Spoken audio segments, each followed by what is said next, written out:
새해가 밝았습니다. 2026년 올해에는 모든 교우님의 삶과 신앙에 하나님의 사랑이 넘치고 흐르기를 소망합니다. 요즘 요리 경연 프로그램 흑백 요리사가 인기입니다.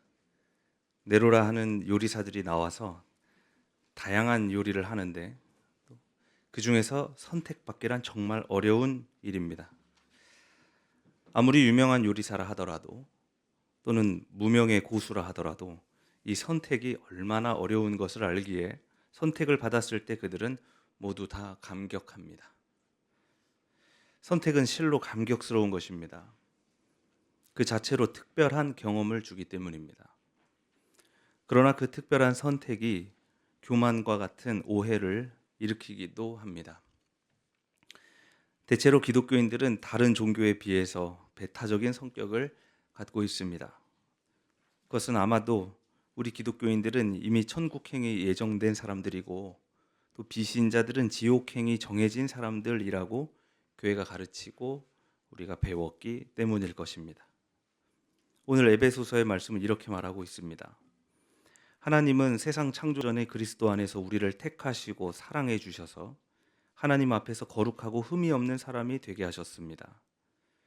하나님은 하나님의 기뻐하시는 뜻을 따라 예수 그리스도를 통하여 우리를 하나님의 자녀로 삼으시기로 예정하신 것입니다. 우리는 태초부터 하나님의 자녀로 선택받은 사람들이다. 그래서 우리는 거룩하고 흠이 없다는 이 자의식은 기독교인들을 한없이 교만하게 만들었습니다. 이렇게 예정에 관한 교리는 사람들을 스스로 착각에 빠지게 하거나 또 세상의 승리자들이 자신의 위치나 자신들의 행위를 정당화하는 도구로 사용되었습니다. 제가 어렸을 때 큰 교통사고에서 살아 돌아온 적이 2번 있습니다.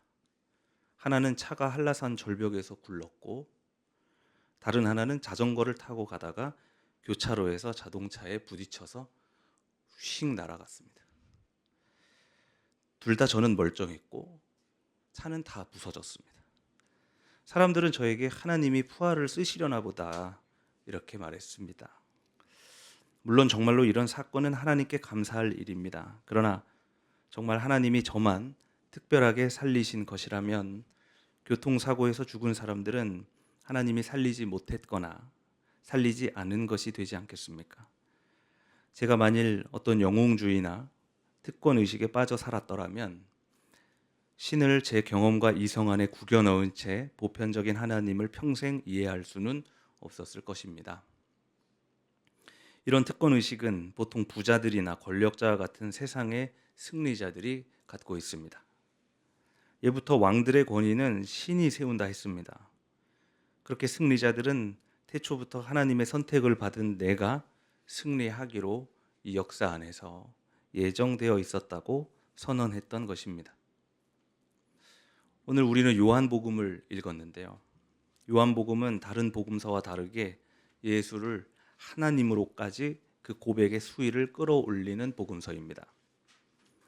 일찍이 하나님을 본 사람은 아무도 없다. 아버지의 품속에 계신 외아들이신 하나님께서 하나님을 알려주셨다. 요한복음은 예수를 하나님으로 고백하고 있습니다. 또 태초에 말씀이 계셨다. 요한복음은 예수를 말씀으로 고백하고 있습니다. 태초에 하나님께서 말씀으로 세상을 창조하시죠. 말씀이라고 번역된 이 로고스는 태초부터 우주 만물을 만드는 이 창조 사역에 동참했던 창조의 동역자입니다. 다른 복음서들은 예수를 하나님께서 보내신 하나님의 아들, 또 그리스도로 고백하는 경향이 있는데 요한복음은 예수를 보냄을 받은 이와 동시에 보내신 이로 고백하고 있습니다. 참 빛이 있었다. 그 빛이 세상에 와서 모든 사람을 비추고 있었다. 그는 세상에 계셨다. 세상이 그로 말미암아 생겨났는데도 세상은 그를 알아보지 못하였다. 그가 자기 땅에 오셨으나 그의 백성은 그를 맞아들이지 않았다. 그러나 여러분, 아쉽게도 그 말씀, 그 하나님께서는 세상에 오셔서 모두를 다 비추고 있었지만 아무도 그를 알아보지 못했다고 합니다. 참 안타깝습니다. 어느 맥주 광고가 생각납니다. 어떤 남자가 레스폴이라는 기타를 연주하고 있습니다. 레스폴은 세계적으로 유명한 기타 모델입니다. 어떤 노인이 그 남자의 기타를 빌려서 연주 하나를 들려줍니다. 처음에 그 기타 주인 남자는 기대하지 않았지만 노인의 기타 실력에 놀라서 그 노인의 이름을 물어봅니다. 노인이 말합니다. 기타에 쓰여져 있지 않은가? 그 노인의 이름은 그 기타 모델의 주인공 레스폴이었습니다. 참 멋진 등장이지 않습니까? 사람들은 하나님께서 이미 우리 곁에 있었지만 사람들은 알아보지 못했습니다. 그럴 만도 합니다.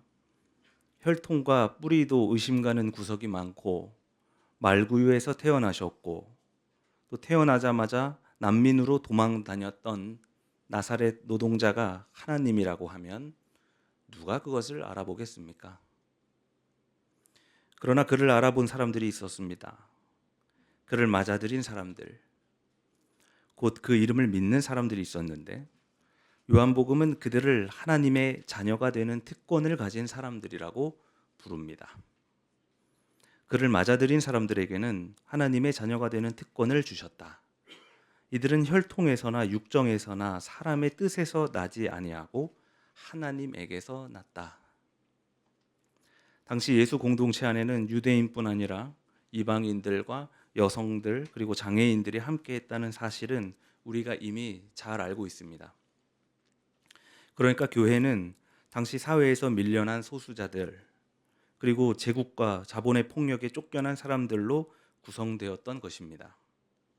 다시 말해서 세상의 패배자들, 전생에 무슨 죄를 지었길래 장애인으로 태어났냐고 조롱을 당하던 사람들, 혈통과 육정과 사람의 뜻에서 배제당하던 패배자들이 바로 예수를 하나님으로 고백하고 믿게 되었다는 것입니다. 그러니까 태초부터 하나님의 놀라운 뜻과 계획 안에서 선택을 받은 사람들이라는 그리스도인의 자기 정체성은 승리자들의 언어가 아니라 패배자들의 언어였던 것입니다. 예정에 관한 고백은 자신의 폭력을 정당화하는 이들의 것이 아니라 그 폭력을 당하던 사람들의 것이었습니다. 오늘 예레미야는 하나님께서 구원하실 사람들을 소개합니다. 내가 그들을 북녘 땅에서 데리고 오겠으며 땅의 맨 끝에서 모아오겠다. 그들 가운데에는 눈먼 사람과 다리를 저는 사람도 있고 임신한 여인과 해산한 여인도 있을 것이다. 그들이 눈물을 흘리면서 돌아올 것이며 그들이 넘어지지 않게 내가 평탄한 길로 인도할 것이다. 모든 민족들아 먼 해안 지역 사람들에게 이 말을 전하여라. 전쟁이 쓸고 가면 사람들은 흩어집니다. 전쟁 포로들은 죄 없이 북녘 땅 그 바벨론 제국으로 끌려갔습니다. 난민들은 죽음을 피해서 도망을 다니다가 해안 지역까지 이르게 되었습니다. 예레미야의 예언은 이 전쟁과 가난의 서러움과 그 고통을 숨어서 온전히 다 견뎌내야 했던 장애인들과 여성들 그리고 난민들과 포로들에게 구원을 약속하는 소망의 예언이었던 것입니다. 그러니까 오늘 성서는 세상에서 버림받은 사람들을 바로 하나님께 선택받은 사람들이라고 분명히 말하고 있는 것입니다. 태초에 하나님께서는 모든 생명을 창조하시고 모든 이들을 선택하셨습니다. 더 신경 쓴 사람이 없고 덜 신경 쓴 사람이 없습니다. 하나님의 계획 안에는 주인공이 따로 있고 엑스트라가 따로 있지 않습니다. 어떤 사람에 대한 계획이 끝나서 교통사고로 끝을 정해두거나 어떤 사람은 계획이 있어서 더 남겨두지도 않습니다. 처음부터 천국이나 지옥에 보내려고 사람을 만들지도 않으셨습니다. 하나님은 영화 감독도 아니고 하나님의 계획이라는 것은 시나리오도 아닙니다. 그러므로 모든 피조물은 하나님 앞에서 결코 다르지 않고 다를 수 없습니다. 그러므로 우리는 모두 하나님의 자녀요. 우리는 서로 형제와 자매인 것입니다.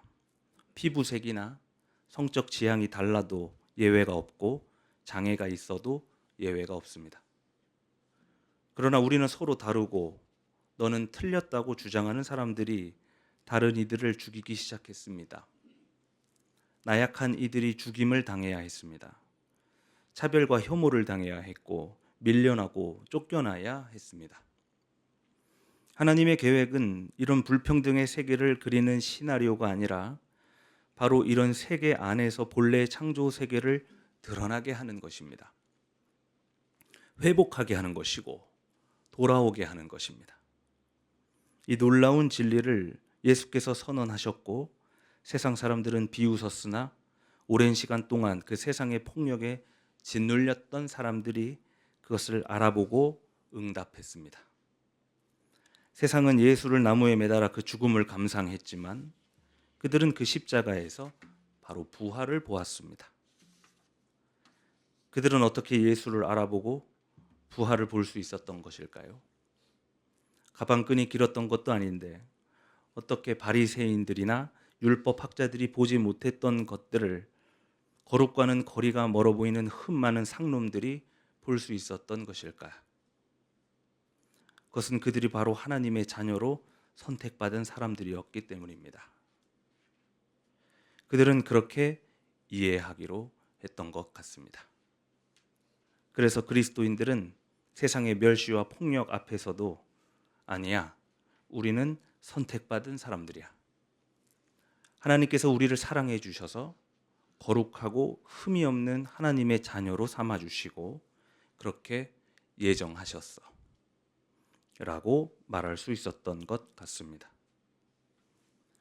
저는 지난 몇 년 동안 우리 교회가 수적으로 성장하면서 가끔 그런 생각을 해본 적이 있습니다.